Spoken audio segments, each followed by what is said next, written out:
Oh, you going about it different? Yeah, I just did too. Like you. Got my 9. Fuck Christendom. Listen to you, all spit and fire. You'd have gone to the mattress all by your lonesome and went up against half of the West Side. You got it where it counts, and I respect that more than anything. But shit out there now ain't like it was when we was coming up. Back in the day, punk nigga like Marlo steps out, breaking the rules and shit. He find himself in the back of a car trunk on the way to Lincoln Park. No doubt, we did that shit right. Word was your bond, man looked out for his own, knowing he in the family. They weren't coming from, but today, it's all fucked up. Marlo Stanfield is described by many characters on The Wire as a passing of the times, a player who lacks any respect or honour for the supposed rules of the game, rules which characters like Avon and Weebay hold so dear.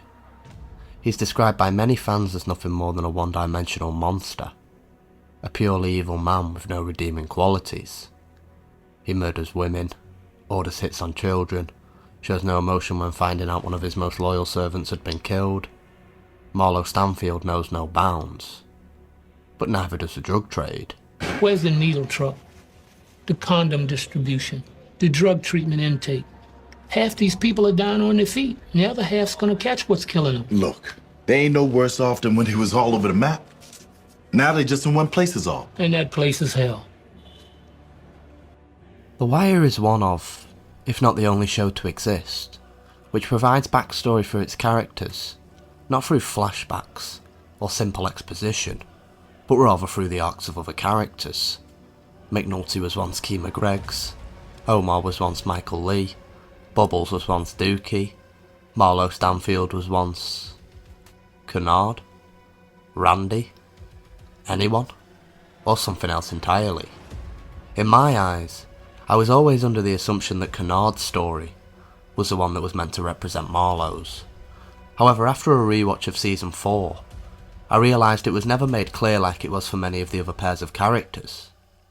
So I did some digging, and came across a Reddit post online, which suggests Marlo Stanfield to not necessarily be a fully fledged character, but rather the inevitable end product of the system in Baltimore. In Season 3, Marlo is described as a sign of the times, the end of the so-called good old days characters like Avon and Weebay always speak of, and this Reddit post suggests Marlo to be nothing more, simply just a walking, talking exemplification of the horrifying, yet inevitable end product of the game. With Marlo there's no rules, loyalty, kindness, basic decency. You're either as ruthless as the next guy, or you're dead. But surely Marlo has to be something more than just an idea, right? I mean, he has to have had a childhood, an upbringing. He can't have just appeared out of thin air as the most ruthless killer Baltimore has ever seen. Boy, Marlo. Marlo, who the fuck is Marlo? He tied to one of the mobs? Young boy, running on his own, too. Got maybe 15 spots along here and the avenue. The good old days is described as a time where the streets used to have rules. A time where the drug dealers were seemingly living in harmony with the people. The chain of command was respected. Fiends simply bought product, dealers simply sold it. Nobody was killed. You stayed quiet when you was arrested. All was good, right? Well, no. The drug trade still destroys lives, regardless of whether or not you have a set of rules in place which allow it to run smoothly. Drugs are drugs. People overdose. They act a certain way. Decrepit environments are created. Children are raised in those environments, and parents fail to properly raise those children. Is Marlo one of these individuals? Who knows? But I think it's safe to say that even though Marlo was raised in the so-called good old days, his upbringing was still one more than likely surrounded by pain and misery. The vicious and unforgiving cycle of the game didn't start with Avon, and it won't end with Marlo. Maybe it's gotten worse over time, but as mentioned, drugs are still drugs, and they still affect people's lives, regardless of how those who sell it run their operation. In Season 4, Marlo tasks Chris and Snoop with murdering Junebug's entire family, as there was word going around that Junebug may or may not have called Marlo a name. Now during this slaughter, a young boy manages to hide himself away in a closet, later to be found by Kima Greggs, doused in the blood of his family, with little to no emotion written on his face, and I believe this boy was once Marlo Stanfield, somebody who had grew up in the most decrepit conditions imaginable, and has had to bear witness to the most horrifying act a person can bear witness to.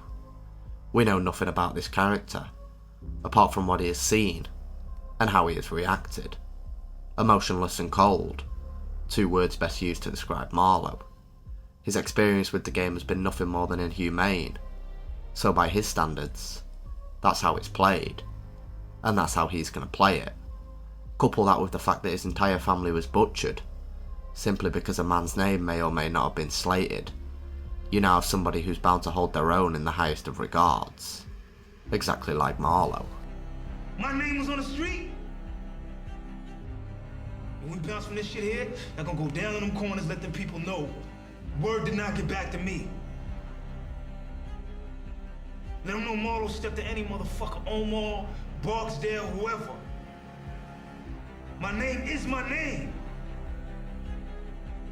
Many fans view Marlo as very unrealistic, an ill-conceived character who was simply created to fill a power vacuum in Season 3, hence why he comes across as so one-dimensional and seemingly lacking of any depth in his first season.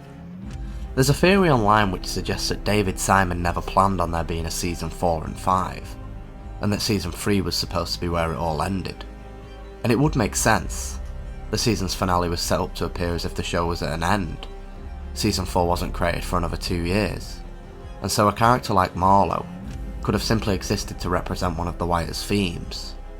No matter how much things change, they stay the same. Man, it's a shame we gotta do with this Marlo bullshit, man. I mean, if I'd taken care of that earlier, man. It's always gonna be a Marlo, man. No Marlo, no game. And if this were to have been the case, then Marlo at the time wouldn't have needed to have been fully fleshed out, like say an Avon or a Stringer was. However, whilst plausible, I just don't see this being the case. David Simon set out to educate us all on the institutions of Baltimore, and explore how they affected the lives of all its citizens. He wouldn't just stop at politics, especially after the introduction of a whole new cast of characters in Season 2.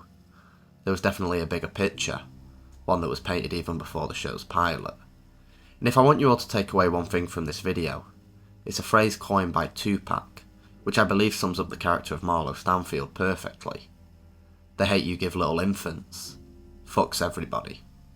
Or to be better described, what you feed us as seeds will eventually grow and blow up in your face. Anyway, I just want to thank you all so much for watching this video. If you enjoyed, please make sure to like, subscribe and turn on that post notification bell. We're so close to 1,000, so if I could get there that would be unreal. Yeah, see you all in the next one. Peace.